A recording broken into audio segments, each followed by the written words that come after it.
Either erase the story or we'll erase you, and maybe your family. But we'll do them first so you learn your lesson before you die. The well-dressed enforcer spoke very slowly, the way people speak to idiots or children, or the way Japanese sometimes speak to clueless foreigners. It seemed like a straightforward proposition. Det var så Jake Adelsteins japanska tidningskarriär slutade och ett liv på flykt och med polisbeskydd började. Han var sitt livs skop på spåren, nämligen att en av de viktigaste och värsta Yakuza-bossarna troligen var tjallare för FBI. Allt tydde på att Tadamasa Goto i utbyte mot en levertransplantation i USA hade börjat tjalla. Och nu fruktade Goto för sitt liv om det kom ut att han var tjallare. För honom var det kort sagt bättre att Adelstein dog istället. I boken Tokyo Vice skildrar Jake Adelstein händelsen. Han är numera tillbaka i Japan efter flera år på flykt i USA. Yakuzan är en maffiaorganisation med enormt inflytande i Japan. Organisationens tentakler sträcker sig in i både affärsliv och politiskt liv. Inte undra på att Jake Adelstein valde att backa. They're not as powerful as they used to be, but they are a significant power within Japan. I believe that Beat Takeshi, or as he's known as Kitano Takeshi, once said in his memoirs that Japan has always had two governments. There's the government that makes the rules and the laws that we all know, and there's the hidden government behind them that tells them what laws to make and what laws to enforce. And that is a very deft reference to the Yakuza. They've always been very powerful. They have numbers. There's still 65 to 70,000 of them. They have money. They've been called Japan's second largest private equity group. Yakuzan styr i stort sett all brottslighet i Japan. Knarkhandel, prostitution, bedrägerier. Men i allt större utsträckning också finansbrott, insiderhandel, börsmanipulation och så vidare. Yakuza go where the money is, and obviously you get a lot more money if you can pump up a stock price and then sell it while it's high, and then also if you own several financial firms so you can bet on it while it's going down after you've deflated it yourself. You can make much more money than you can collecting protection money from the local prostitutes.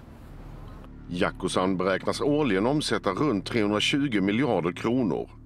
Och en av dess stora intäktskällor är utpressning. De dammsuger landet på ofördelaktig information om politiker, kändisar och företagsledare. Sedan får dessa betala för att uppgifterna inte ska publiceras offentligt. If you talk to them and you ask them why is blackmail not or extortion not listed as one of the things you can't do, and the standard reply to that is, if you're doing something so bad that the Yakuza are blackmailing you about it or extorting money from you, then you deserve the punishment that you're getting, and we're serving social justice, which I don't have a good way to refute that one yet. Yakuzan har alltså en egen hederskodex över vilka brott som får begås och vilka som inte får begås. Because this is something that isn't really understood very much about the Yakuza. There's a code of ethics in most Yakuza offices. It's usually posted on the wall, which explains the conditions for what will get you kicked out of the Yakuza. And they are usually theft, robbery, meaning armed robbery, sexual assault, and anything that is not in harmony with the chivalrous way or the humanitarian way as they proclaim it. But what that means in a practical application is you're not going to have Yakuza doing purse snatching, breaking into people's houses, robbing them at gunpoint or knife point. And in that sense, they are a well-behaved and modulated group of criminals. De här reglerna upprätthålls också utanför Yakuzan. På så vis är organisationen något av en andra poliskår. Och det förklarar delvis varför det nästan inte finns någon brottslighet som drabbar vanliga människor. Ett exempel på hur de upprätthåller ordningen ser man i Tokyos Red Light District. I gathörnen står män i svarta kostymer, ett av Yakuzans kännetecken. Men att de upprätthåller ordning på gatorna och är välklädda betyder inte att de är ofarliga. Den som går emot eller förråder organisationen straffas hårt. Nagasakis borgmästare till exempel vägrade samarbeta och sköts på öppen gata. Och för ett par år sedan så hittade polisen 7 huvuden och diverse kroppsdelar i Tokyobukten. Tatueringarna avslöjade att det var Yakuza-medlemmar som bestraffats.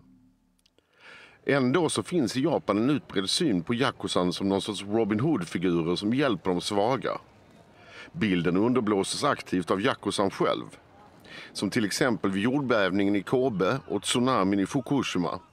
Då var Yakuzan snabbare med nödhjälp än myndigheterna.